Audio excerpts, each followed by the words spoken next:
The year was 1886, June the 1st. In the quiet settlement of Seven Fountains, near Grahamstown in South Africa's Eastern Cape, a young girl came into the world. Her name was Daisy Louisa Hancoin Smith, though history would come to remember her as Daisy de Melker. From her earliest years, Daisy's life was one of constant movement. She traveled from South Africa to Rhodesia, known today as Zimbabwe, before returning to Cape Town, where she attended Good Hope Seminary School. Eventually, she settled in Durban, training as a nurse at the Berea Nursing Home, a profession that would later grant her both trust and opportunity. By 1907, Daisy had fallen in love with Bert Fuller, a man she met in Rhodesia. Their happiness was short-lived.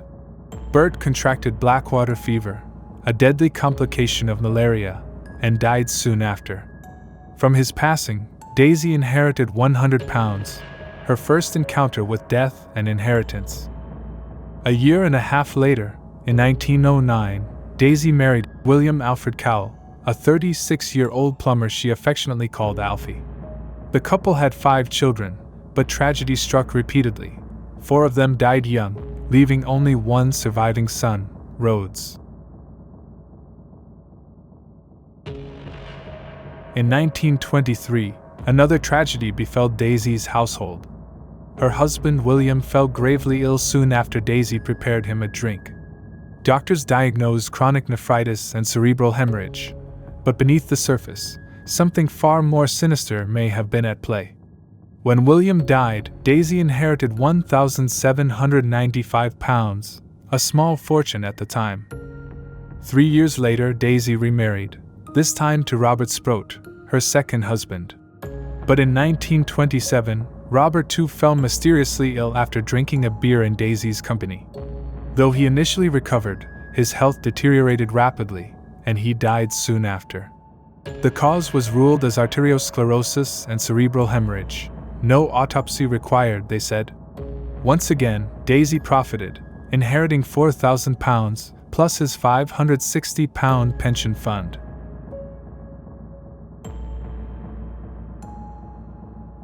By 1931, Daisy had wed her third and final husband, Sidney Clarence de Melker.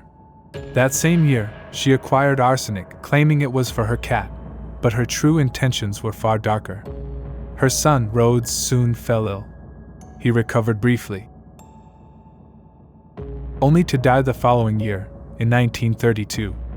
The cause of death was listed as cerebral malaria, and Daisy collected a modest £100 from his life insurance.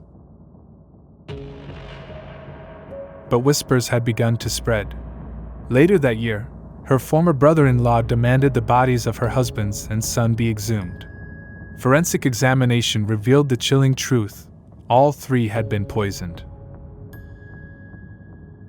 Daisy was arrested and charged with multiple counts of murder.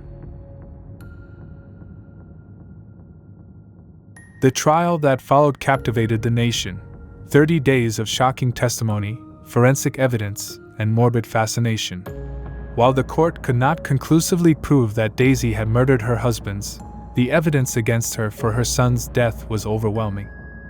On December 30th, 1932, Daisy de Melker was executed by hanging at Pretoria Central Prison, now known as Kosi Mampuru Correctional Center.